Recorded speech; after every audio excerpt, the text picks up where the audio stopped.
guys, welcome to Pixel Talk. I am Corbin Stuckey, and welcome to the segment of Pixel Talk called I've Got Issues. So, a couple nights ago, I reviewed a pretty controversial comic. It was Secret Wars #1, which saw the Marvel Universe come to an end with the Ultimate Marvel Universe. And I said that if you wanted to stop reading Marvel Comics with this issue, you literally could because it ended everything with the Marvel Universe. But if you wanted to keep on going, you should read the other issues in the Secret Wars saga, which there are 7 issues coming up after #1. And #2 just came out today. Here it is, Secret Wars #2.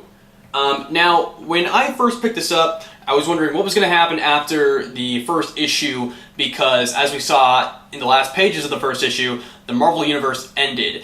And I was very curious as to what this was. It looks like a bunch of Thors on the cover, and I have an explanation for you guys. I'm going to go into depth of what was in this comic and give you my thoughts of Secret Wars #2, and yeah. Okay, so basically what has essentially happened with the ending of the Marvel Universe and the Ultimate Marvel Universe is they have created a new world, basically. It's called Battleworld. This was announced in February. This isn't new.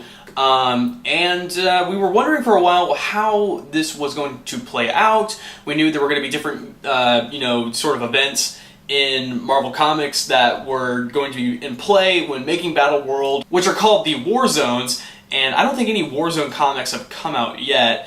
There will be, though, soon. But right now we are just focused on the main Secret Wars event. And this is essentially what it is. What they have done is they have taken the Marvel Universe, they've turned it into a new thing, this new thing called Battleworld. And what they've essentially done is made it into Game of Thrones.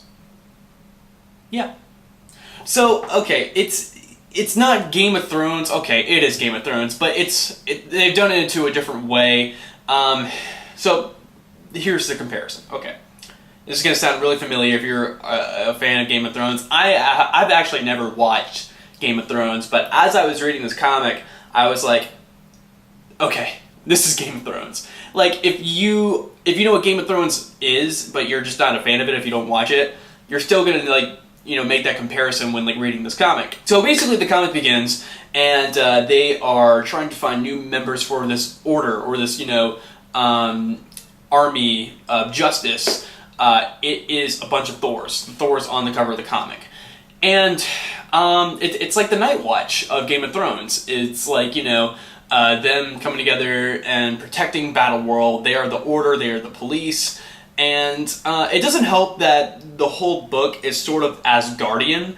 It takes place on, it's not Asgard, it's a new place, but it's got that Asgard feel. The art is very mythical looking, and it's definitely got that feel. It's got that Game of Thrones feel. And also, Dr. Doom is the new god of this world. He is who the Thors follow. There's a bunch of trials and everything in this, specifically from different domains. Each domain is ruled by a baron or a baroness, so it's essentially like different kingdoms, like, in Game of Thrones, like the 7 kingdoms. Some examples that we saw in this were Captain Britain. We saw Captain Britain as a baron. We saw the Phoenix as a baron. So it's definitely cool to see how we have these characters that we've known for a while becoming sort of a ruler for this kind of district or kingdom in this new world known as Battleworld. And since it is a lot like Game of Thrones, this place that we're introduced to in the second issue is just one border. There is this place called the Shield. It's sort of like the wall in Game of Thrones, where it protects this certain place ruled by Dr. Doom from other places or, creatures. Like, for example, and this is a spoiler, if you guys don't want to, watch this, you should definitely go read the comic, but in this issue, a certain character, one of the Captain Britain guys, is, charged for treason and is sent to basically the Age of Ultron, Marvel Zombies portion of this universe, and he's killed by a bunch of zombies. So it was definitely cool to see that, because it was definitely unexpected because there's a lot of pages that involve this certain Asgardian or, Latverian universe or whatever. It's Latveria in the actual Marvel Comics, but I think it's called Latverian in Battleworld, the certain place that they're taking place in. And it was kind of cool seeing that part because, you are introduced to this world, and then they kind of, just push this world in your face, oh my god, Marvel Zombies! It was definitely a surprise when you saw that. Another reason why it's like Game of Thrones is there's probably going to be a lot of deaths that you are not going to look forward to that are really unexpected in this. Like, for example, there is a kind of like this sort of elderly Thor. He kind of looks like Thor's father, Odin. He's got the eye patch and the beard and everything, but I guess he is still considered a Thor.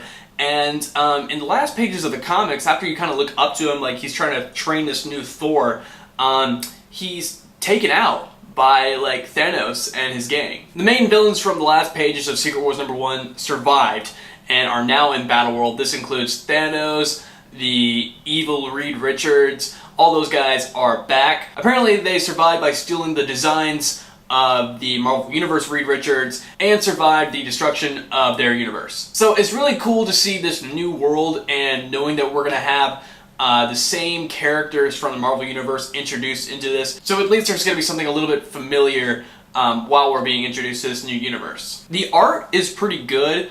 It's sort of like a mixture of superhero art with, methodical art.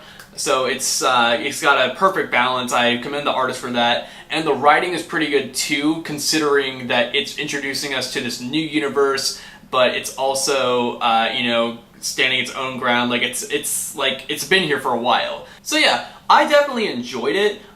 It's a new take, I guess. It's going to be really hard for me to, get used to it, but I will give it a chance. I believe in Marvel. I believe in what they try to do with, their franchises. And I had to swallow that in.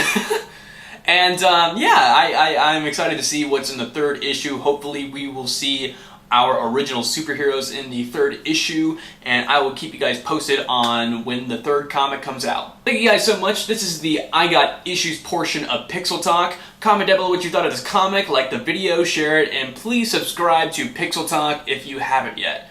Thank you guys so much. I am Corbin Stuckey, and thank you for watching.